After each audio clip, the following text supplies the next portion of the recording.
Hi, I'm Shelly Stilger. I'm the owner of Twist Yarn Shop in Wichita, Kansas. I'm going to show you how to do a fishbone knitting stitch, which is also known as the Little Herringbone stitch. This stitch is really fun to do. It makes a nice, dense fabric that's good for cowls or washcloths or nice warm scarves, or whatever you can think of to do with it. It's done with a pretty simple technique, but it takes a little bit of getting used to. Here I've done a swatch. You can use any size needles or any size yarn that you wish. Here I've done a swatch with really small yarn, a fingering weight yarn, and size 8 needles. What you do want to do is go up several needle sizes from the recommended needle size for your yarn.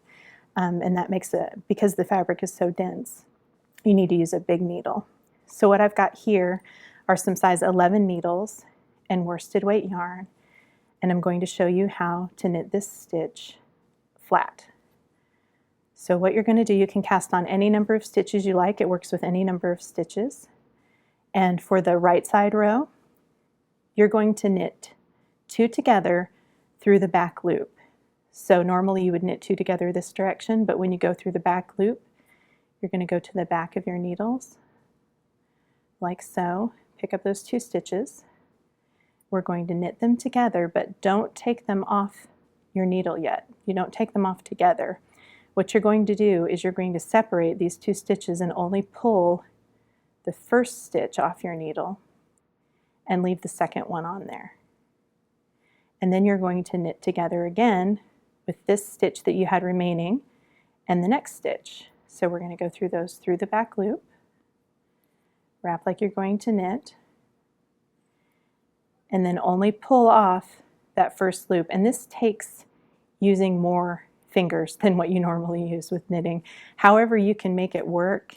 If you need to use your thumb or your first finger, your middle finger, doesn't matter. Just as long as you only get that first stitch off and leave the second one there.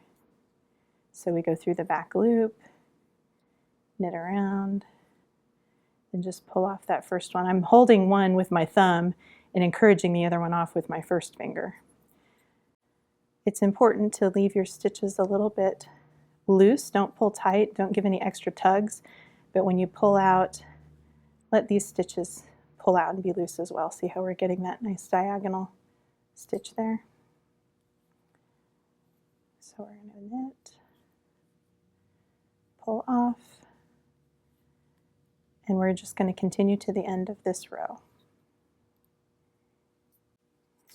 Okay, now I'm at the end of the row, and here when you have 2 stitches left on your left needle, you're going to go ahead and knit those 2 together like normal, pull one of those loops off, and then you're just going to knit the last stitch, just normal old knit. Okay, and then we're going to turn to the wrong side, and this is what your fabric looks like on the wrong side, which is also quite pretty. Now what you do for the wrong side, the little herringbone stitch, is you're going to purl 2 together and only slip off the first stitch of the set.